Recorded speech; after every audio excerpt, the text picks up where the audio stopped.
It's 8:15 a.m. on the 15th of August 2025. The Caribbean looks calm, endless blue glass under the Sunday. Inside the destroyer USS Mason DDG-87, a steady hum fills the bridge until the radar alarm cuts through it two fast-moving dots, 38 nautical miles north of Los Testigos. No radio call, no ID code. 3 minutes later, the camera confirms it, two Venezuelan Su-30 fighters, closing fast in tight formation. At 8:19, one jet opens fire, a 5-second burst from its 30mm gun slashing the water only 100 yards from the Mason's bow. The ship jolts alive, lights flash red. "Evasive maneuver," someone shouts. The Mason rolls, drops countermeasures, fills the air with electronic noise. No one fires back, not yet. The next 10 seconds hang like a coin in the air. Do they return fire and start a war, or hold and hope those jets turn away? That short burst over the water wasn't just a warning, it was a message. This patch of sea, 90 kilometers off Venezuela's coast, is a legal gray zone. Washington calls it international water.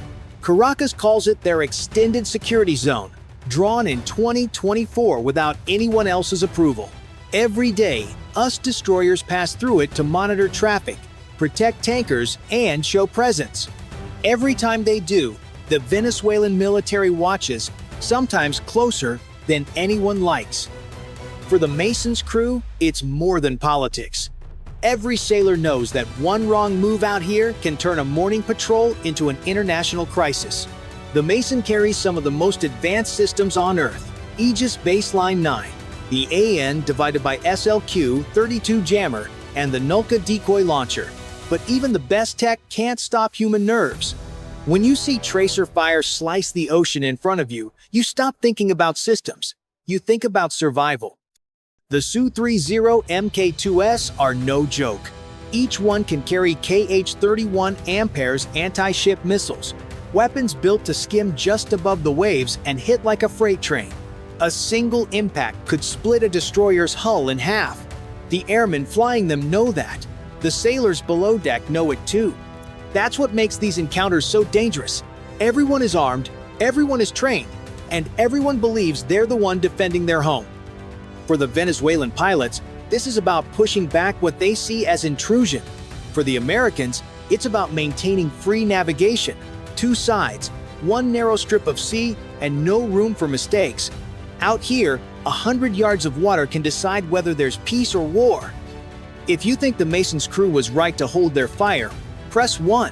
If you think they should have shot back, press 9 and stay tuned. Because what happened next changed everything. The first burst fades, but the echoes stay. On the Combat Information Center deck, no one breathes for a second. The radar technician wipes his palm on his sleeve and rechecks the scope. Two contacts still inbound, moving fast, altitude steady at 2,000 feet. The officer of the deck keeps his voice calm. Track them, don't lose lock. 8:19 and 30 seconds. The Mason tilts left. Electronic warfare gear spins up, antennas hum, and the AN divided by SLQ-32 begins pouring noise across the airwaves. The sound is low, like a heartbeat made of metal. Outside, chaff and flares burst from the ship's sides, glittering like falling stars in the daylight. The captain gives one order: no fire until confirmed hostile intent. Down in the engine room, sailors feel the vibration shift through the floor plates. They don't see the jets, but they feel the threat in every tremor.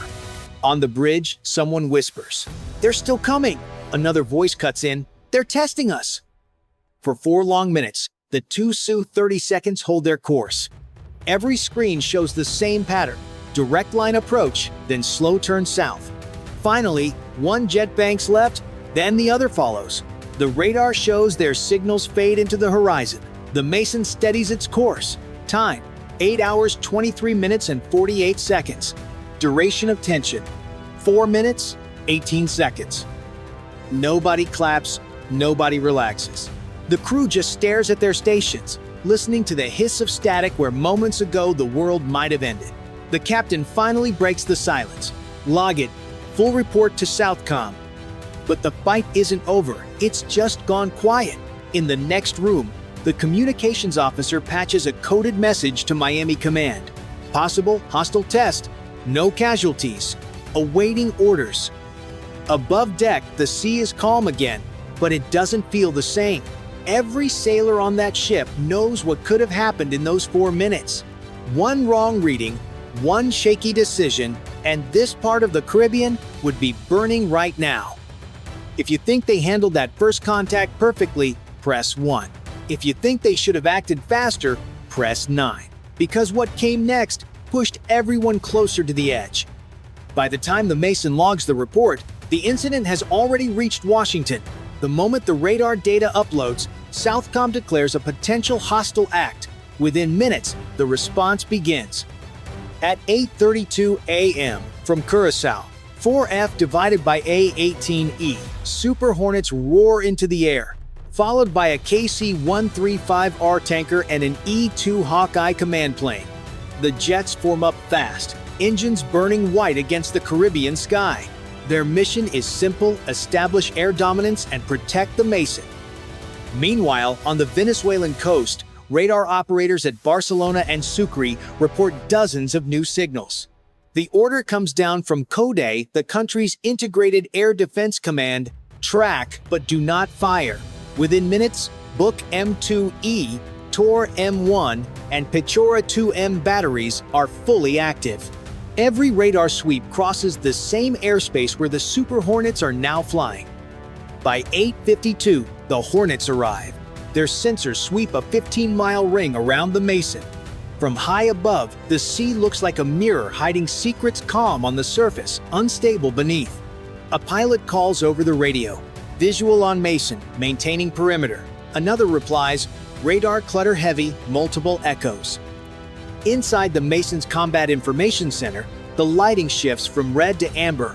The captain knows this phase is the hardest, not the shooting, but the waiting. He leans over the chart table, eyes fixed on the digital map where blue and red icons now overlap. Keep course, no provocative maneuvers. Above deck, sailors watch contrails in the sky, like white scars drifting apart. Down below, the sonar team listens for any sign of submarines, just in case. The tension spreads through steel walls and human nerves alike. Then, for a brief moment, silence. The frequency's clear, the radar slows, even the sea sounds softer. Someone whispers, maybe it's over. But then the voice of the Hawkeye command pilot slices through the calm. New contact, low, fast, southeast vector, possible inbound. The Mason's captain straightens. All stations, yellow alert. Track and verify. Alarms hum again, softer this time, like a heartbeat waiting to speed up.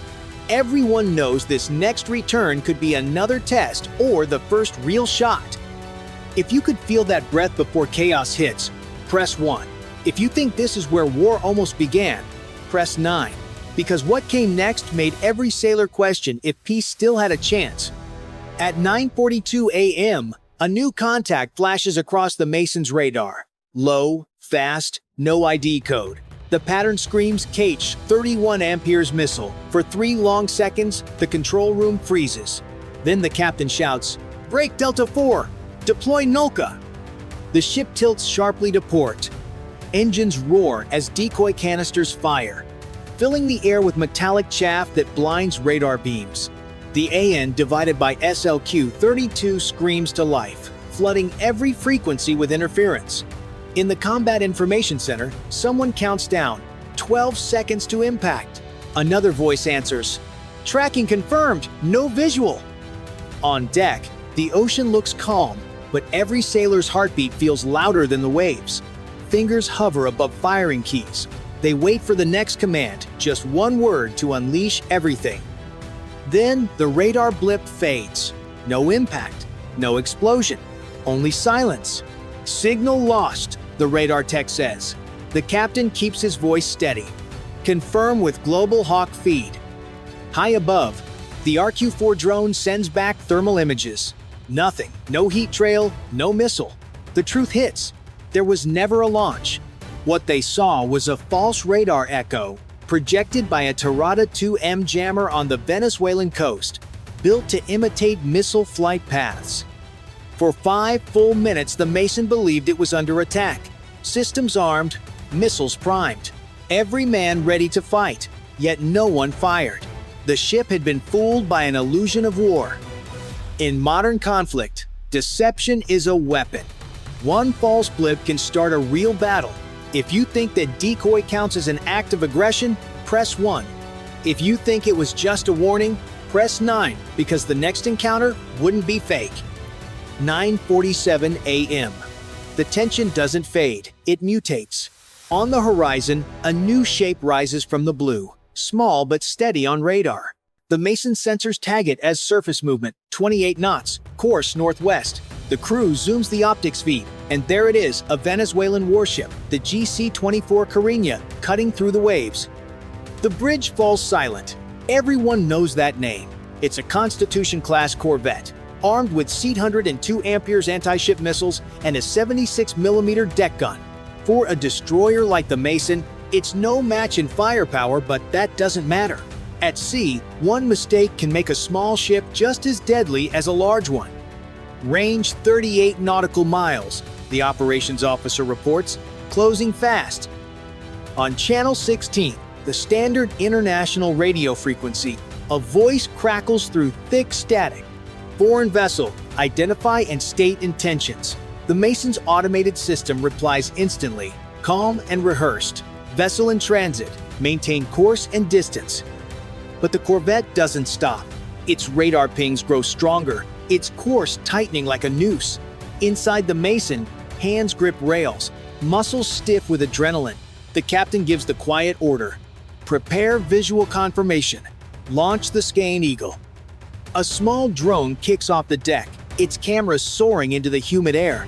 Seconds later, the live feed shows the Carina's launchers sealed, but its secondary guns active, pointing forward. The Venezuelan ship isn't firing, but it's not retreating either. 25 nautical miles, the radar tech calls out, still closing. Then, at 12:43 p.m., everything changes. A flight of Super Hornets screams overhead, sunlight flashing off their wings. They drop to low altitude, marking a 20-mile exclusion zone around the Mason.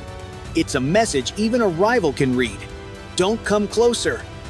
On the Carina's deck, the crew slows their engines. The ship drifts right, then slowly turns back toward home waters. The Mason holds position, silent except for the wind against its hull.